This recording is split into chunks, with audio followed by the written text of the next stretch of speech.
Saudara-saudara pendengar yang penuh kasihi dimanapun Anda berada, Anda kembali bersama kami pada acara Telaga, Tegur Sapa Gembala Keluarga. Saya Gunawan Santoso dari Lembaga Bina Keluarga Kristen, dan kali ini saya ditemani oleh Ibu Esther Cahya, Sarjana Psikologi. Kami akan berbincang-bincang dengan Bapak Heman Elia, Magister Psikologi, dan beliau adalah seorang pakar dalam bidang konseling serta dosen di Seminari Alkitab Asia Tenggara Malang. Perbincangan kami kali ini tentang mengapa anakku sulit belajar. Dan kami percaya acara ini pasti sangat bermanfaat bagi kita sekalian. Dan dari studio kami mengucapkan selamat mengikuti. Pak Heman, sebagai orang tua tentu kita pernah mendampingi anak kita belajar, khususnya yang masih di tingkat sekolah dasar dan sebagainya.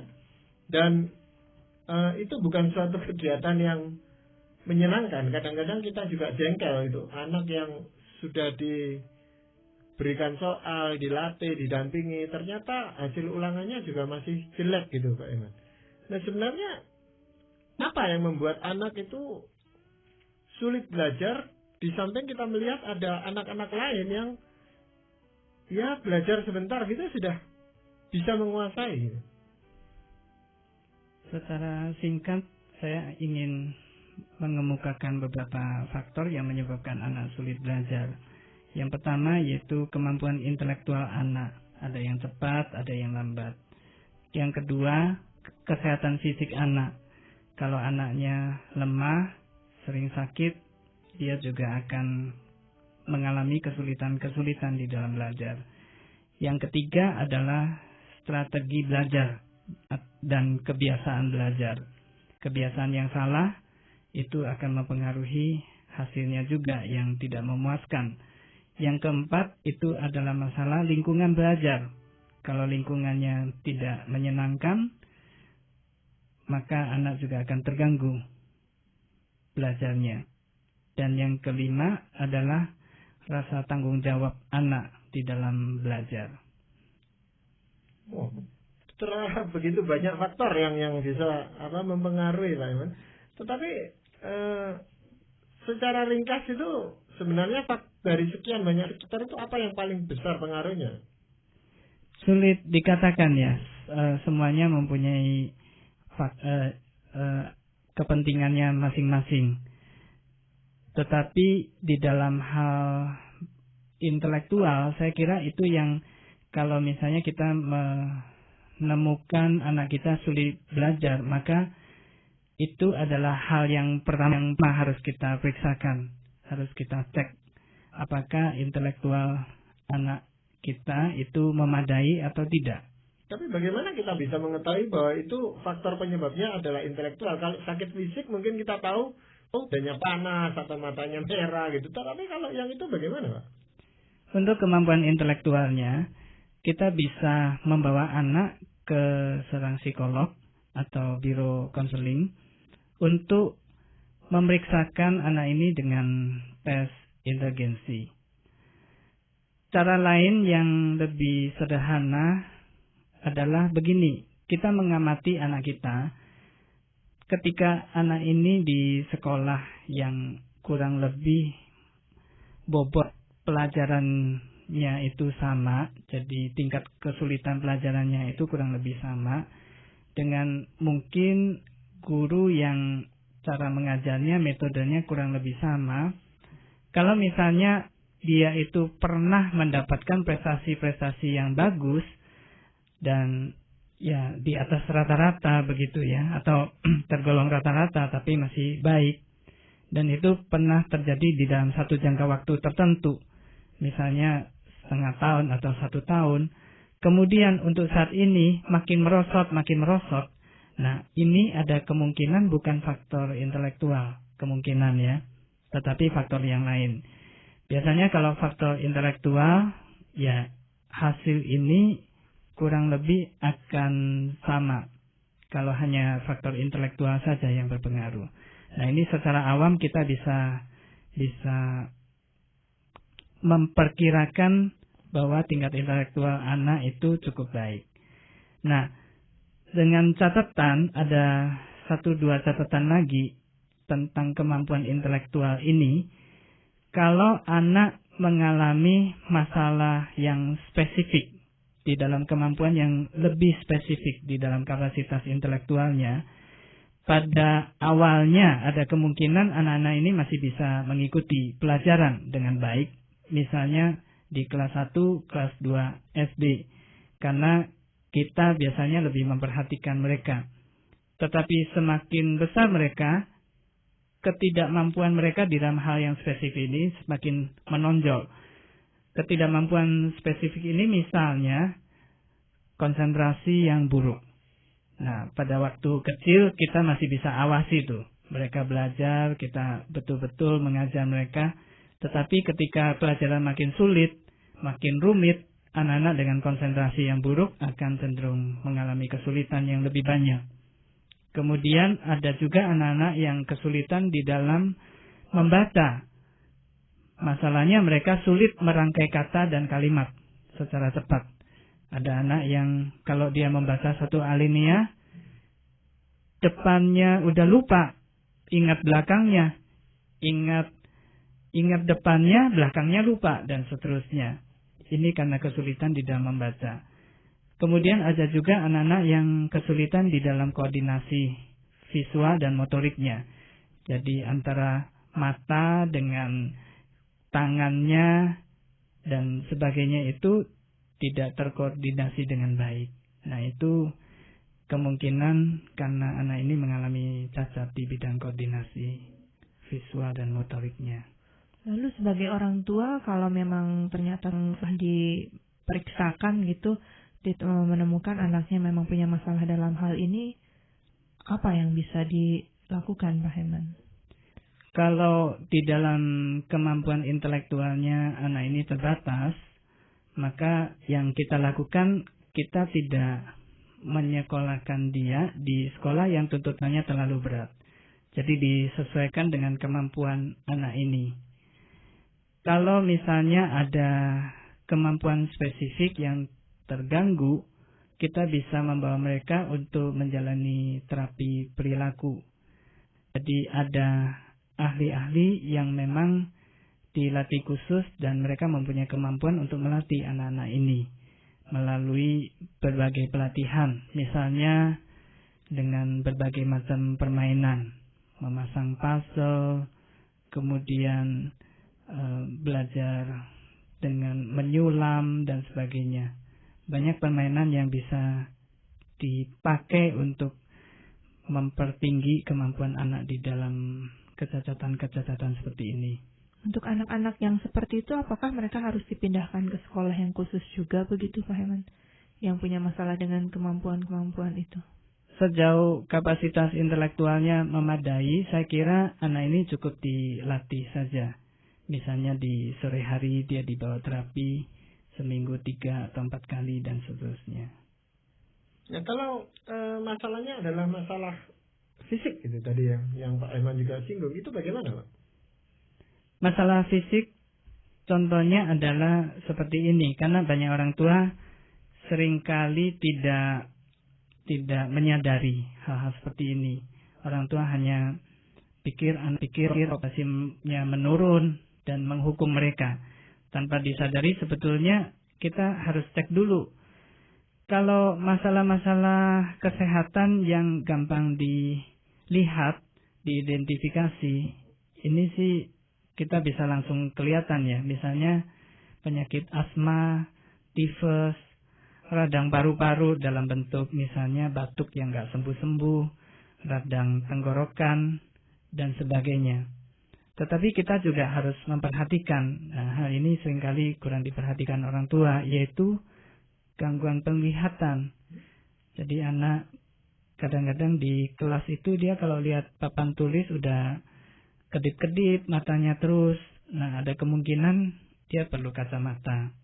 Karena tidak memakai kacamata, anak ini terganggu pelajarannya. Kemudian juga gangguan pendengaran. Kadang-kadang karena suatu gangguan atau penyakit tertentu, sedangkan anak seringkali tidak bisa mengeluh secara jelas, padahal anak ini tidak bisa mendengar pelajaran dengan baik. Siapa tahu anak-anak ini memerlukan bantuan pendengaran. Dan kemudian ada kemungkinan anak-anak yang kekurangan kadar Hb atau bahkan mungkin cacingan, ya, menyebabkan anak-anak ini lemas dan nggak bisa konsentrasi. Dengan pengobatan yang memadai, seringkali masalah-masalah ini selesai dan anak kembali lagi berprestasi. Ya, memang kadang-kadang penyakit itu kan bisa lama gitu Pak ya. Jadi dalam seminggu itu dalam sebulan itu anak kadang-kadang cuma masuk seminggu saja gitu. Sehingga mau tidak mau itu prestasinya jauh di bawah teman-temannya gitu Pak. Dan dia merasa ya tidak enak sendiri di lingkungannya itu. Itu bagaimana upaya orang tua itu? Mau disekolahkan anaknya sakit memang kok. Tapi tidak disekolahkan, dia ketinggalan terus pelajarannya. Iya, betul. Dalam hal ini memang kita tidak bisa terlalu memaksakan anak. Kita mesti memperhatikan gizi anak dan kita memperbaiki kesehatannya, misalnya dengan lebih banyak berolahraga dan berusaha mengobati mereka. Tapi di lain pihak, nah ini juga yang perlu diketahui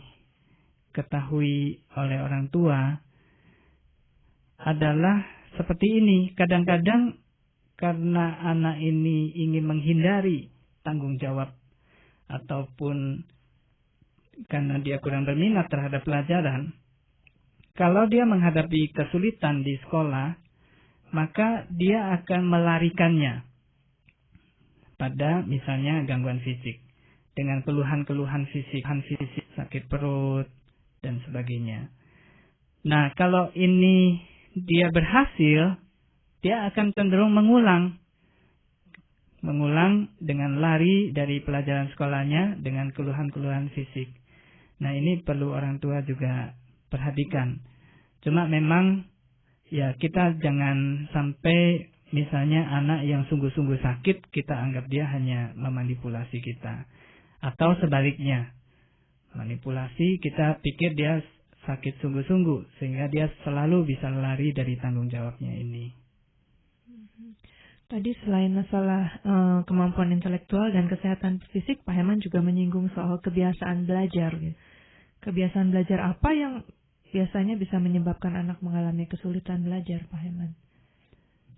Ada beberapa kebiasaan sebagai contoh saja, misalnya anak diharuskan mempelajari sekaligus bahan pelajaran yang begitu banyak dalam jangka waktu yang sangat panjang. Nah, ini memang sebagian disebabkan oleh kekhawatiran orang tua. Kalau misalnya anaknya nggak belajar dengan waktu yang panjang, wah, dia bisa ketinggalan pelajarannya. Sehingga anak ngantuk pun dipaksa-paksa untuk melek, untuk belajar lebih banyak. Padahal ini suatu strategi yang salah. Karena dengan semakin dipaksa, anak tidak bisa konsentrasi, ya otomatis tidak ada bahan pelajaran yang bisa diingat oleh anak lebih banyak. Bahkan mungkin yang sudah dipelajari jadi lupa semua. Kemudian hal yang lain, misalnya anak bermain PlayStation atau nonton televisi sebelum belajar.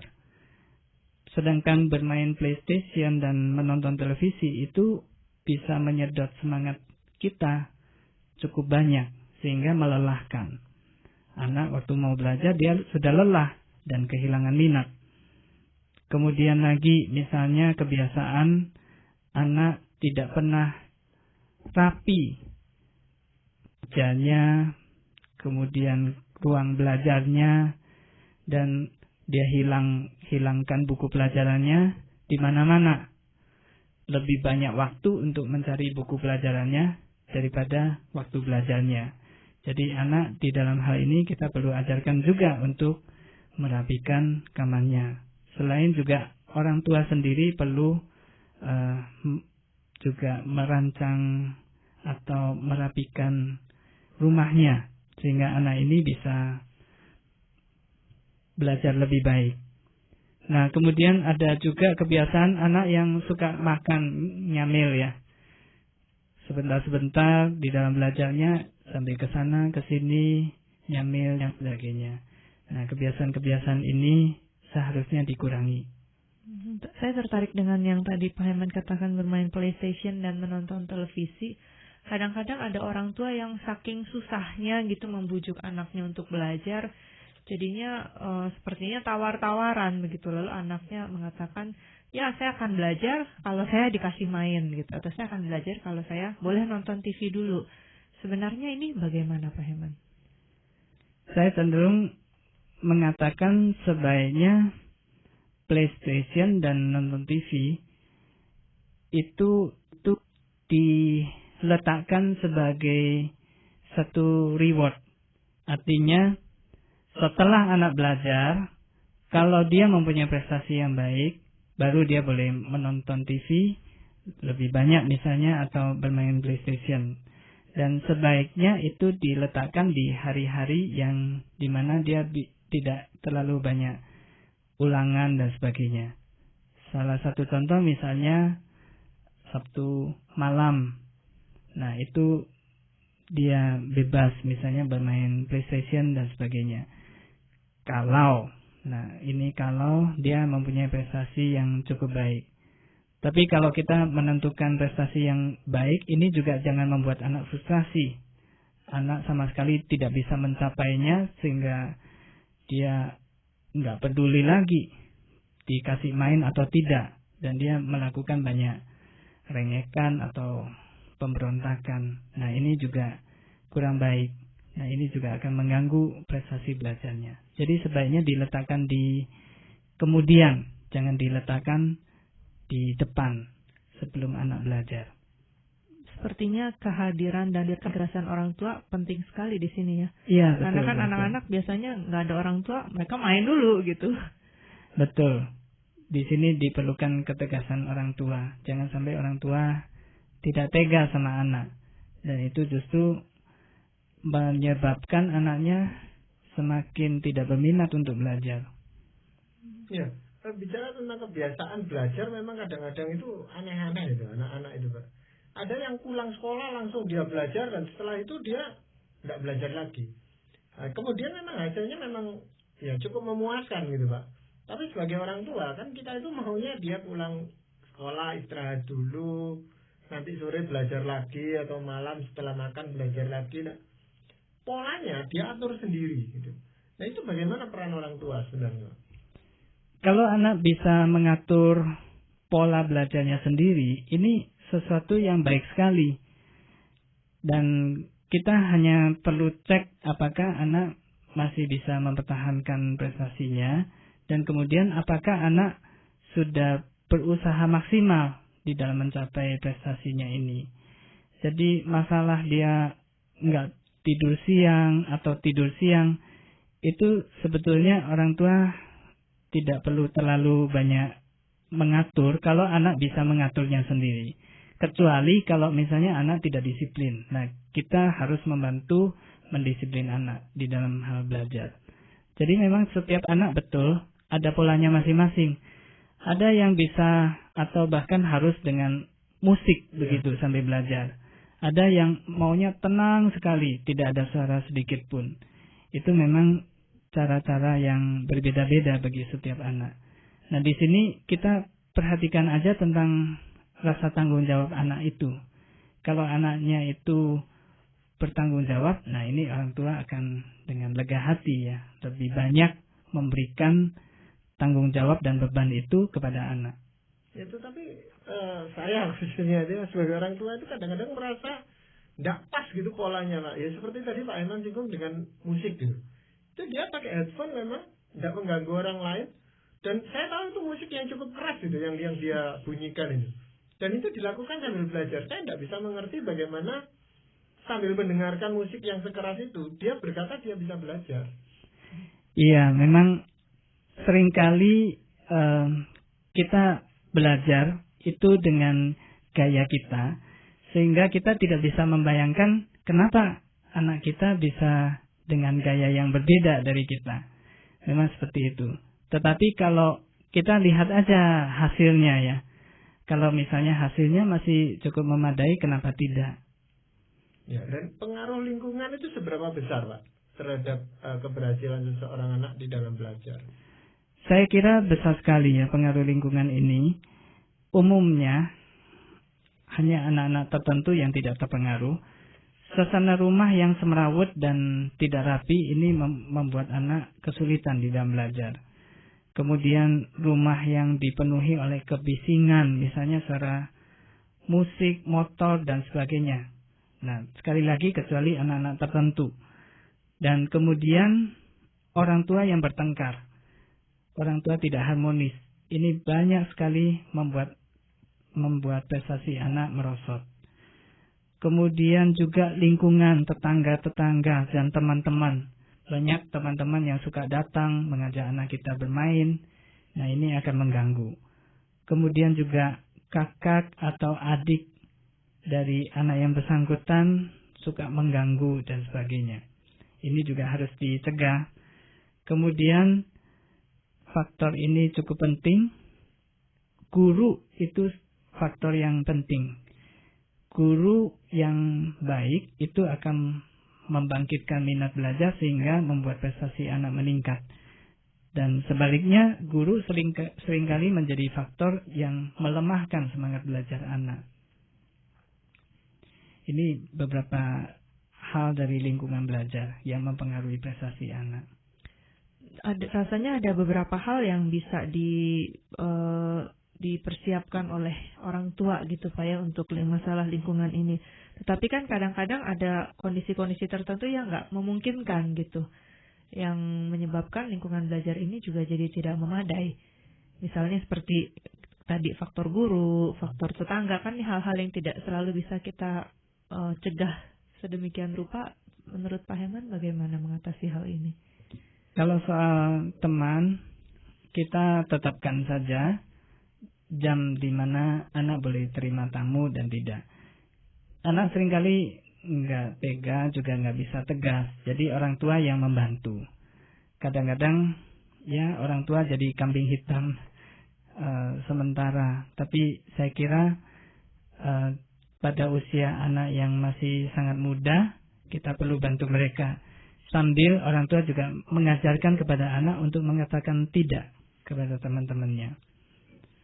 Nah, kalau misalnya anak dari kecil sudah punya kebiasaan yang baik yang ditanamkan orang tua, anak biasanya akan merasa terganggu oleh teman-temannya. Nah, kecuali kalau anak tidak terbiasa disiplin, dia lebih mengikuti temannya daripada orang tuanya. Tugas orang tua adalah mendisiplin anak. Nah, tentang faktor guru ini lebih sulit ya. Tentang guru ini kita memang di luar jangkauan kita. Kita bisa melakukan tindakan misalnya dengan menghibur anak.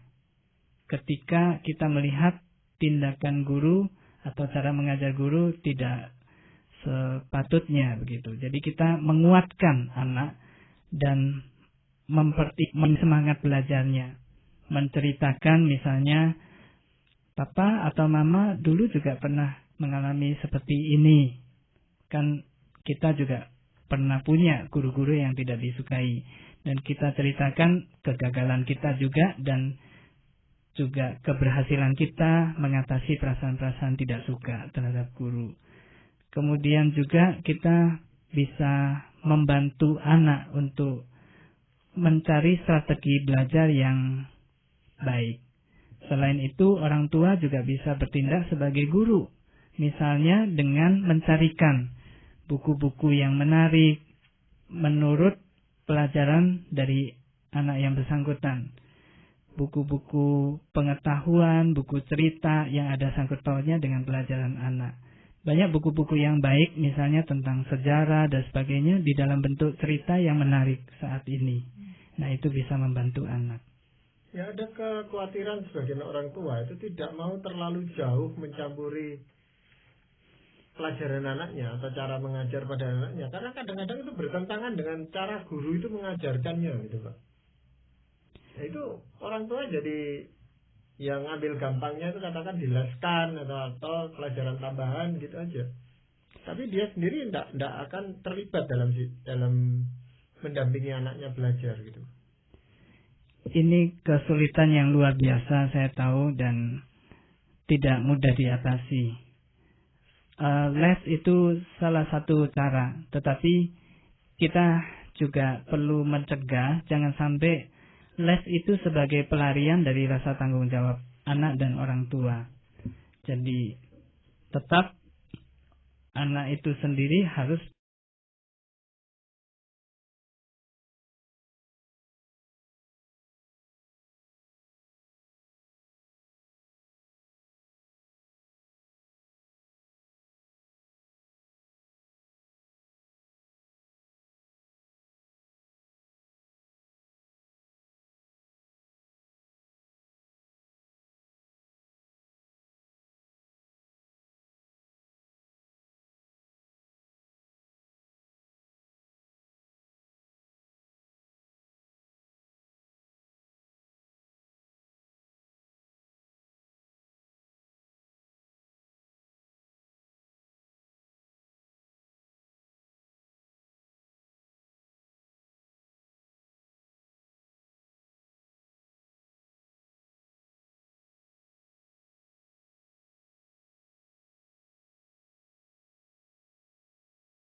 Anda juga dapat menggunakan email dengan alamat telaga@indo.net.id. Saran-saran, pertanyaan, serta tanggapan Anda sangat kami nantikan. Dan akhirnya dari studio kami mengucapkan terima kasih atas perhatian Anda, dan sampai jumpa pada acara Telaga yang akan datang.